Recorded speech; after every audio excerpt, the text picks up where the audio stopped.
ఈజిప్టులో మొన్ననే ఒక సంప్రదింపుల పర్వం జరిగింది.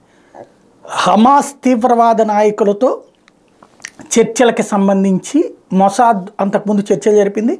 అయితే ఈజిప్ట్ అక్కడ నాటకం ఆడుతోంది అన్నటువంటి విషయం అర్థమైంది.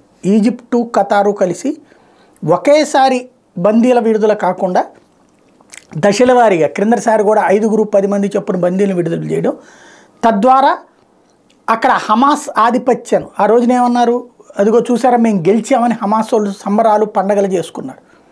అంటే మా డిమాండ్లకి తలొగ్గి ఇజ్రాయెల్ వదిలిపెట్టింది అన్నట్టు. మళ్ళీ అదే హమాస్ వాళ్ళు రోజు మమ్మల్ని చంపేస్తున్నారు అంటారు. అంటే వీళ్ళు బందీలను విడిపించుకున్నప్పుడేమో విజయం సాధించినట్టు, వీళ్ళని చంపితేనేమో కష్టమైపోయినట్టు, వీళ్ళు చంపితేనేమో వీరోచితత్వం. ఇది ఒక విచిత్రమైనటువంటి టూల్ గేమ్ నడుస్తూ ఉంటుంది. లేటెస్ట్గా దానికి ఇజ్రాయెల్ ప్రధానమంత్రి నెతన్యాహు తోసిపుచ్చాడు. ఖతార్కి ఇదే ఈజిప్ట్కి పంపించమన్నాడు. ఇప్పుడు ఫ్రాన్స్ రంగంలోకి దిగింది.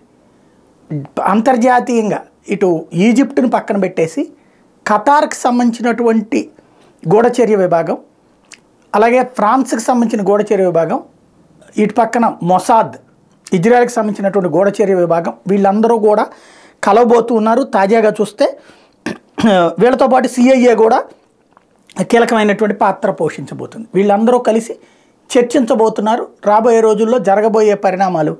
కాబట్టి వీళ్ళందరూ కలిసి డిసైడ్ చేసి చెప్పేటటువంటి దానికి హమాస్ తల ఒగ్గి విడుదల చేస్తే సరే, లేదు అంటే ఇజ్రాయెల్ ఆపరేషన్ ఇక ఎవరో ఆపరు.